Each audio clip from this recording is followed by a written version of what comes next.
नमस्कार साथियों, मैं मधु शर्मा आपके सामने एक सच्ची कहानी लेके आई हूँ। ये सच्ची कहानी मैंने कहीं पर पढ़ी है, उसको आपको मैं बताने जा रही हूँ। इसमें प्रेत योनि से मनुष्य योनि तक का सफ़र कैसे तय हुआ, ये इसके बारे में इसमें बताया गया है। तो इसे मैं आपको आपके सामने वैसे ही बता रही हूँ, क्योंकि इसको एक संत के द्वारा एक छोटे से लड़के के शरीर में जो प्रेत था उन्होंने कब्जा कर लिया था, और उसी के जरिए वो जो लड़का था और वो जो प्रेत है दोनों का उद्धार होने वाला था। तो इसी कड़ी में आगे हम अपनी कहानी शुरू करते हैं। तो चलिए शुरू करते हैं अपनी कहानी। ये कहानी एक मुसलमान की है जिनकी मृत्यु होने के बाद उन्होंने कुछ ऐसे कर्म किए थे जिसके कारण मृत्यु होने के बाद भी लगभग 1000 साल तक उनको प्रेत योनि में रहना पड़ा। इसके अलावा उन्हें नर्क की यातनाएं भोगनी पड़ी। अब वो किस प्रकार से नर्क की यातनाएं भोगी, हम आगे इस कहानी में देखते हैं। इसकी शुरुआत होती है, एक मुसलमान जो थे वो एक सिख के यहाँ पैदा हुए। सिख के जो पूज्य संत थे राड़े वाले, उनके वो जो गुरु थे, जो संत थे ईश्वर सिंह, उनकी कृपा दृष्टि के कारण 5 अगस्त सन 1968 को इनका जन्म हुआ। वो एक प्रेत योनि से मनुष्य योनि में गए। अब इन्होंने कैसे जन्म पाया? तो इन्होंने जन्म एक बच्चा जिसका नाम था मनमोहन के शरीर में उस प्रेत का आना कैसे हुआ, क्यों हुआ, ये हम आगे कहानी में देखते हैं। तो ये है 5 अगस्त सन 1968 की बात है। जो पूज्य महाराज राड़े वाले संत थे, उनकी कृपा दृष्टि से इनका पुनर्जन्म, या पुनर्जन्म नहीं कहा जा सकता, वो उनके शरीर में आए। उसके बाद ही इनको मुक्ति मिली। अब ये कैसे मिली, चलिए कहानी देखते हैं आगे। तो ये जो मनमोहन सिंह एक लड़का है जो विद्यार्थी है।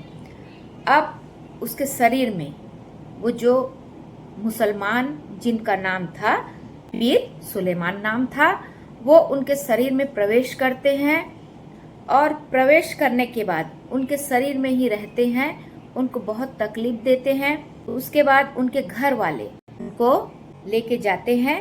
अब जो हमारे शास्त्र है, शास्त्र में बताया जाता है पुराणों में कि हमारे इस लोक और परलोक की घटनाएं बहुत सारी होती, आपने सुना होगा। तो उसी प्रकार से ये एक कहानी है जिसको उस आत्मा को क्या क्या प्रताड़ना झेलनी पड़ी उसके बारे में बताया गया है। तो ये जो पूज्य संत जी महाराज थे, जो मनमोहन सिंह के मास्टर थे राजेंद्र सिंह, उन्होंने बताया कि मनमोहन सिंह को एक एकांत कोठरी में कमरे में लेके गए, और उससे बहुत सारे सवाल पूछे गए कि अब वो मनमोहन सिंह के अंदर कौन रहता था। जो पीर सुलेमान है वो रहते थे। तो उन्होंने उसी के जरिए उनके शरीर में आने का कारण पूछा और उनसे सारी बातें पूछी। अब वो जैसी बातें पूछी उनके बारे में, जैसे जैसे पूछा और जैसे जैसे उन्होंने जवाब दिया, उसी के बारे में हम आपको बताते हैं। तो राजेंद्र सिंह हैं, वो कौन थे? वो मनमोहन सिंह के स्कूल टीचर थे। तो उन्होंने पूछा कि तुम्हारा नाम क्या है? तो वो कहते हैं कि मेरा नाम पीर सुलेमान है, मैं एक मुसलमान हूँ। तो उन्होंने कहा कि तुम कहाँ के रहने वाले हो? तो उन्होंने बताया कि मैं ईरान का रहने वाला एक मुसलमान हूँ। तो उन्होंने कहा कि तुम हिंदुस्तान कैसे आए? जब ईरान के रहने वाले हो तो हिंदुस्तान कैसे आए? तो उन्होंने बताया कि मैं यहाँ एक बादशाह थे, उन्होंने हिंदुस्तान में हमला किया, तो उसी के साथ मैं भी सेना के साथ आया था, एक सैनिक बन के उनके साथ आया था। अब वो तो देश को लूटे, भारत देश को लूटे, और यहाँ से जो भी मिला अपना लेके चले गए, लेकिन मैं यहीं रह गया। यहीं रहने के बाद मैंने यहाँ सहारनपुर के मुगल खेड़ा नामक जो जगह है वहाँ गांव में रहता, और वहीं एक औरत से मैंने शादी कर ली। मैंने उनसे शादी की तो उनसे मेरे को 2 लड़की और 2 लड़का हुआ। हम लोग बहुत खुशी खुशी जीवन चला रहे थे। तो मैंने देखा कि हमारे पड़ोस में ही, गांव में ही एक हिंदू संत रहते थे। अब संत कहा जाए या पाखंडी, वो बहुत पाखंड करते थे पूजा पाठ के नाम पर।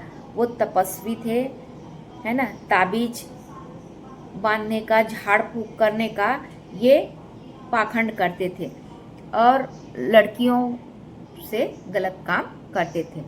अब मेरे 2 लड़की 2 लड़के थे, उसमें से मेरी जो बड़ी लड़की थी वो बहुत ही खूबसूरत थी, बहुत सुंदर थी।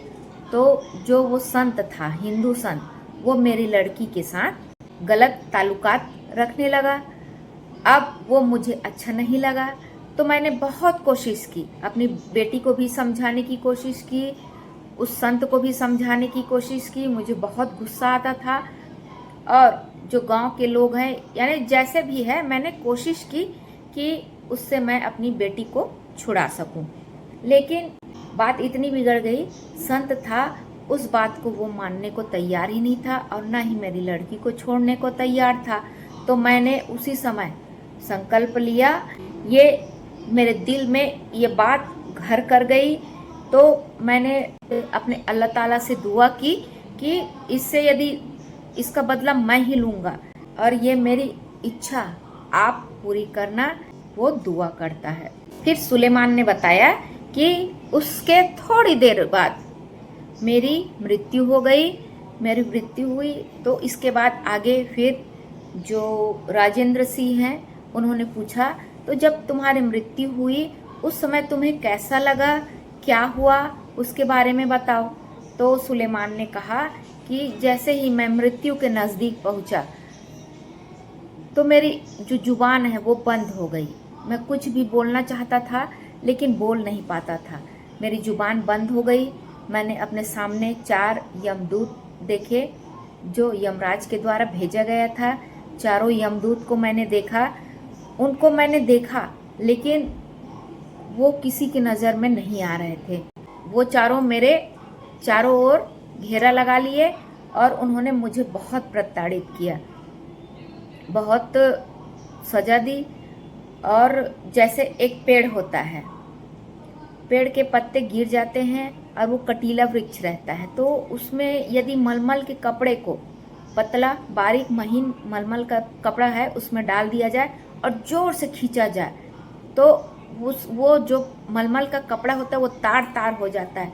उसी प्रकार से मेरा शरीर भी पूरा तार तार हो गया। इस प्रकार से वहाँ पर मेरी जो आत्मा है उसको मेरे शरीर से निकाला गया। मुझे बहुत तकलीफ हुई। वो चारों यमदूत मुझे बहुत मारते पीटते ले गए और मैंने बहुत चिल्लाने की कोशिश की, किसी को बताने की कोशिश की, लेकिन मेरे मुंह से आवाज़ नहीं निकलती थी और वो यमदूत मुझे खींच कर ले जा रहे थे।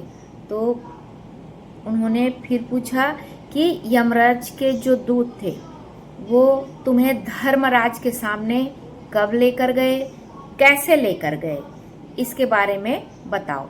तो उन्होंने बताया कि वो मेरे शरीर को खींचते, शरीर मतलब जो सूक्ष्म आत्मा है, आत्मा रूपी जो शरीर है, उसको खींचते मारते पीटते मेरे को लेके गए और यमराज तक पहुँचते मुझे लगभग 1 साल का समय लग गया। यमराज के पास मुझे बहुत ही प्रताड़ित करते हुए लेते गए। अब वहाँ पर पहुँचते पहुँचते 1 साल गुजर चुका था। जैसे ही हम वहाँ पहुँचे, मुझे उन चारों ने मुझे धर्मराज के पास आगे उपस्थित किया। वहाँ पर चित्रगुप्त थे। चित्रगुप्त से पूछा गया कि इसके पाप और पुण्य कितने हैं ये बताया जाए।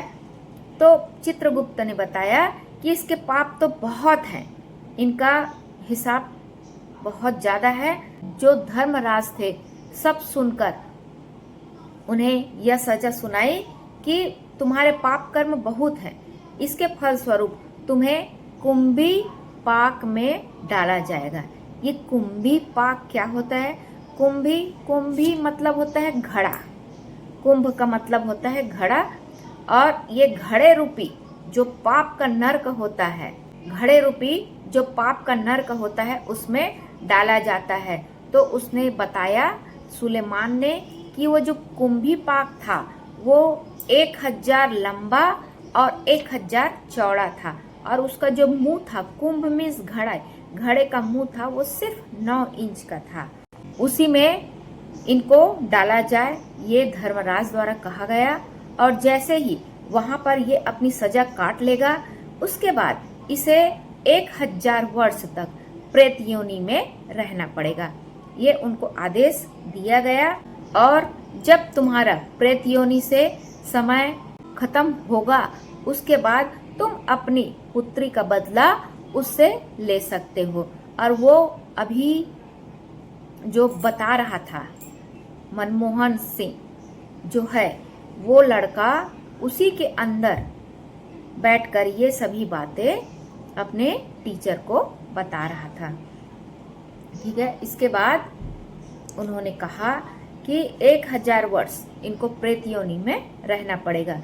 फिर उसे ले जाकर कुंभी पाक में डाला गया। जब तक उसकी सजा पूरी नहीं हो जाती तब तक उसे वहीं पर रहना पड़ा।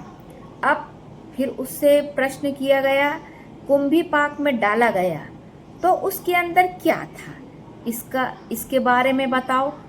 तो कुंभी पाक के अंदर जो गंदी गंदी चीजें होती हैं, जैसे कि है पेशाब है, खून है, गंदगी है, मवाद है, पीक है, आग है, और ऐसी बहुत सारी जिससे यातनाएं दी जाती है, ये सभी उसके अंदर बहुत सारी थी। वहाँ बहुत सारे जीव थे, उनको उनकी जो पाप थे उसके अनुसार उनको सजा दिया जाता था।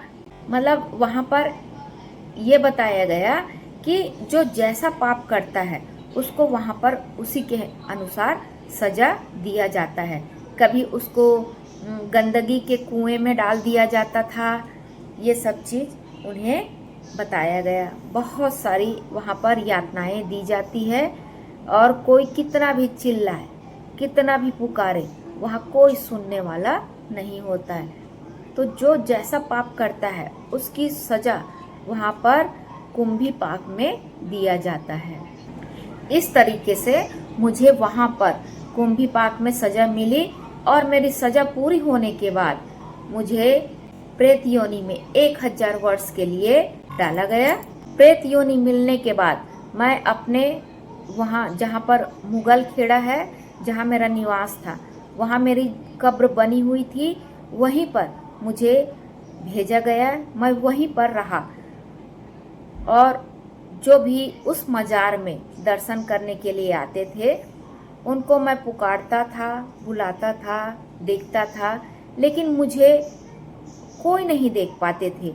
वहाँ पर मेरे साथ साथ 5 और संत थे और पीर थे जिनको भी यही प्रेत योनि की सजा मिली थी।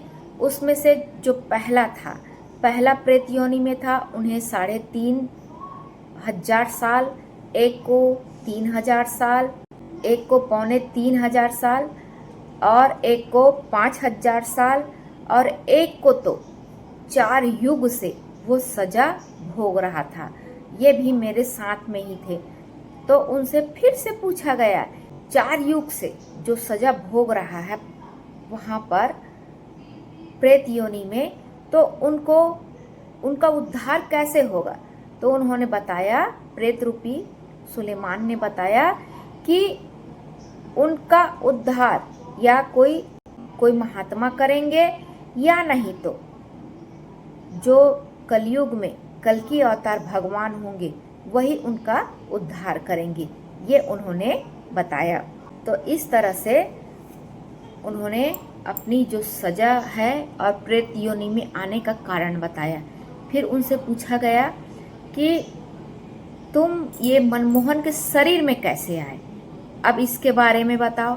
तो उन्होंने कहा कि मैं वहीं पर अपने कब्र के पास रहता था, वहाँ बहुत सारे लोग आते थे, उनको मैं पकड़ता था, उनके अंदर घुस जाता था और घुस के उनको सजा देते हुए मार देता था। बहुत मैंने वहाँ पर भी पाप किए, लेकिन मेरी मुक्ति ये मनोहर के ही द्वारा होनी थी, क्योंकि मेरी ये अंतिम इच्छा थी। इस कारण उसके बाद जैसे ही ये मनोहर एक दिन आया, मेरी कब्र में पेशाब कर दिया। जैसे ही ये पेशाब किया तो मैंने इसको देखा और इसे मैंने पहचान लिया। पहचानने के बाद मैंने इसको पकड़ लिया और इसके शरीर में दाखिल हो गया, और जैसे मैंने बहुतों को पकड़ पकड़ कर मार दिया, पर मैंने इसको मारा नहीं, क्योंकि ये मेरे उद्धार का कारण था। अब मैं इसके शरीर पर रहता हूँ।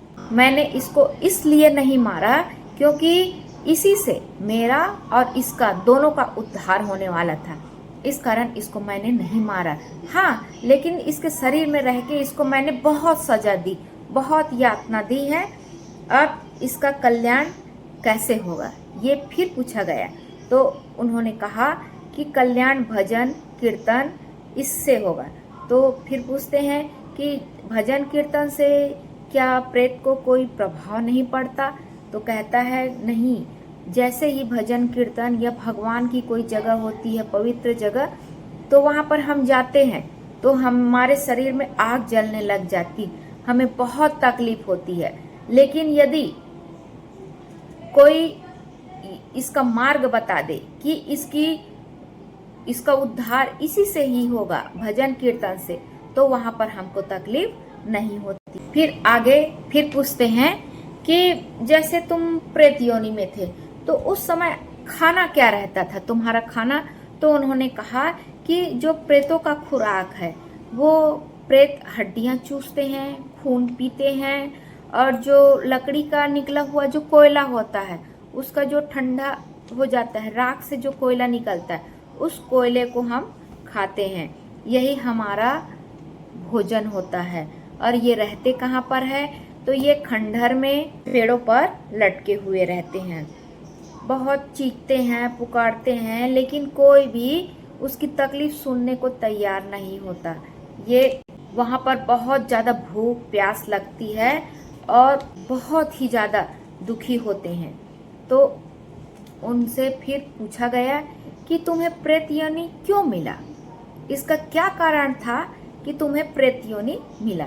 तो सुलेमान ने बताया कि मैं पाखंडी था, भूत प्रेत भगाता हूँ, किसी बीमारी का इलाज करता हूँ, ये इसके लिए झाड़ फूक करना, उनको ताबीज बना के देना और उसके बदले पैसे ऐंठना, और इसके साथ साथ मैं दूसरी परगामी स्त्रियों के साथ भी रहता था। मैं बहुत बड़ा पापी हूँ, इस कारण मुझे ये सजा मिली थी और इसी कारण मुझे कुंभी पाक में जाना पड़ा और वहाँ की जो यातनाएं हैं वो मुझे झेलनी पड़ी।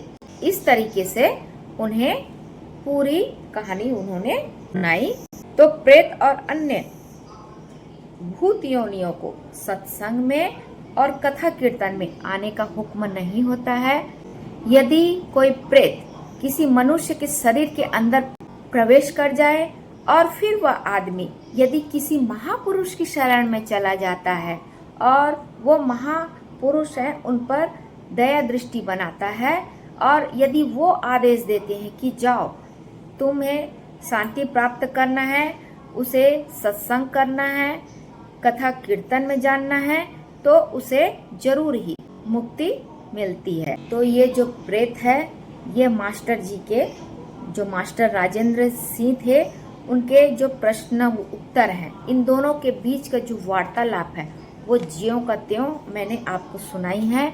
हाँ, एक और चीज़, जो मनमोहन सिंह हैं, वो जो बच्चा था वो कभी भी कुरान नहीं जानता था, लेकिन ये उनके शरीर में दाखिल होने के बाद ये कुरान की आयतें पढ़ते थे, जबकि मनमोहन बिल्कुल भी कुरान की आयतों का एक अक्षर भी नहीं जानता था। तो इस तरह से कहा जाता है प्रत्येक मनुष्य को अपने कर्म का भोग भोगना ही होता है, और ये सत्य है। आप इस पे यकीन करें या ना करें, ये कहानी है वो किसी के द्वारा बताई गई है, उसे मैंने आपके सामने रखा है। ये कहानी आपको कैसे लगती है ये आप ज़रूर बताएं।